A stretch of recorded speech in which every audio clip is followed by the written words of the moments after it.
Incidentally, since we were talking about my children's names, I am glad to finally be in a state where Peyton will be well received. Just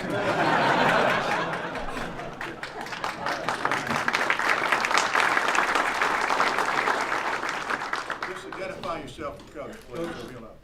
Rick Russo, Volunteer TV. Congratulations. Thank you. At some point, we'll have to talk about the Dolphins. I'm a big Miami fan. All right. All right, the last guy here certainly left a bad taste in the mouths of folks, a lot of folks around here. What assurances can you give the UT fan base that they should invest in you for the future? Well, it's a great question, and it's a fair question. And quite frankly, there's not one thing I can tell you right now that's going to convince every fan. I can tell you this.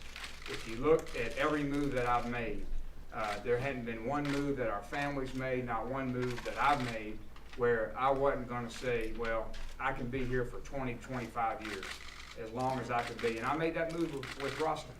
When I left Athens, I was 18 years old. And everybody in my family went to Georgia. My father, of course, was there that long. All right, but I always have kind of had a mind of my own.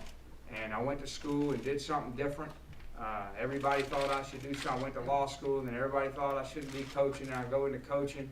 And so I've just had a mind of my own. I can tell you this, moving isn't easy. And when you have a family with 3 kids, every move gets harder and harder. And my family's important to me. This is exactly the kind of town we want to live in. This is the program. How can you ask for anything more than the University of Tennessee? And I wish I could sit here and give you a one line that's going to convince 100% of the fans, and that's never going to happen. So all I can do is go to work and assure you that I love being where I am.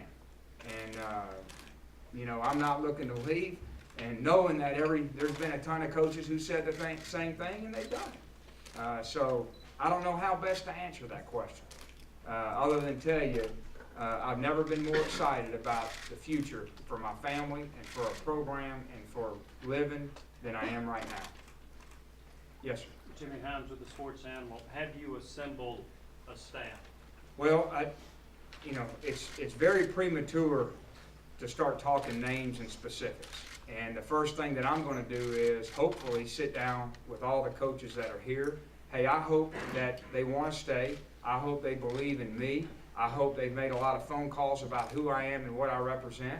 But let me say this too about a staff, because, this whole put together the best staff in the country, all this. Well, every staff member can't be a headliner to make a good staff, because a staff is a team.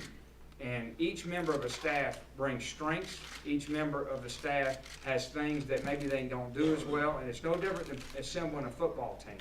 And so what I'm more concerned about is who wants to be here, who's going to believe in how we're going to run our organization and how we're going to play offense, defense, and special teams, what kind of team member they're going to be, how much they believe in this institution, and we're going to try to put the pieces together, because picking the right people is very important. And so hopefully at the end of the day, we'll have one heck of a team. Coach, Yes, Steve Phillips from WBIR Channel 10. This group of players obviously had bought into the last coach's program and followed him with their trust now shattered. And Right. how will you go about regaining that confidence, especially from the older players? Well, the first thing I told the team is I'm never going to ask them to trust me, because I do think that that's something that has to be earned, and it's only going to get earned in time. But I think it's also important to remember, and I told the team this, that this institution has been here a long time, and it's going to be here a long time after me. And this football program has a ridiculous tradition of winning for a long time. We're going to win here, and it's going to win a long time after. And so it's their program. It's not my program. It's not the prior coach's program. It's their program. And so they can do with it however they want. And I think it's a great lesson in life that what happened. Was it an unfortunate situation for them? Of course it is. They've gone through 2 tough years, and I sympathize for them. But if you think this is as hard as it gets in life, look out, because life is tough. You're going to get knocked down a bunch, and the quicker you learn to deal with how you react to it and dust your britches off and move forward, then the quicker you're going to lead to happiness. And I have a lot of confidence that the team is going to move forward, because we're going to move forward and not dwell on what happened. Hey Derek, Yes, sir. Dave Hooker with the Knoxville News Sentinel. Can you talk about how your different stopovers have helped you become the recruiter you are, and in particular working with Nick Saban, who's known for his recruiting? Yeah, well, I think, recruiting, it takes years to really develop a style. It takes a tremendous work ethic, but I think more than anything, it really takes a true, genuine connection with the players. And, I've always been one to build a recruiting relationship over time. And I think what's important is that you sell the program and sell the university, not sell one guy. Because I think those are the kind of student athletes that come in and bleed orange, and they come in and play their hearts out for the program because they're coming to a school for the right reasons. I can tell you that most of my organizational structure in recruiting was heavily influenced by Nick, and my personal style of recruiting has it's me, it's my personality. So I have a lot of confidence in our ability to recruit at Tennessee. And recruiting is not just going and getting guys. It starts with an evaluation process, making sure you're recruiting the right guys. Can you also talk about Mike made a big deal about getting this done before the recruiting weekend, not just the visitors, but being able to go out on the road Sunday. And I wonder from your perspective, how much just a couple of days helps. Had this hire been 3 days from now, how behind you would have been as opposed to now? Every day is important when there's a contact day. Because you can lose ground, gain ground, and so I'm glad that we were able to get it done when we got it done. We don't have a lot of time, we only have 2 weeks, and we're going to do the best we can to try to put together a great quality class. Derek, Jim Logan with the ABC affiliate here in Knoxville to the ATE. I'm not a Dolphins fan. I hope you won't hold that against me. Hopefully. I was only there 2 years,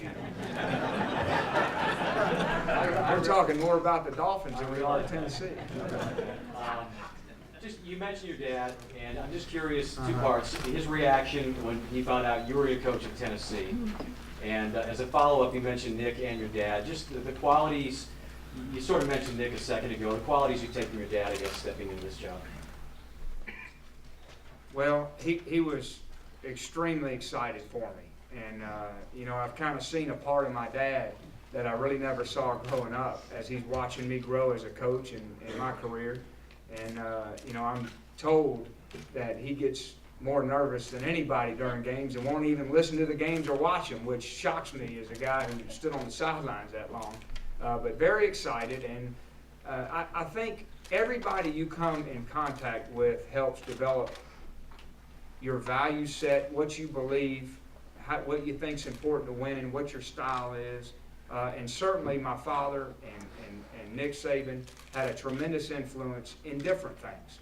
Of course, like any dad, you learn so many intangible values, and I did from him. And I'm really blessed to be raised by someone who conducted himself with the class and integrity he did for so long.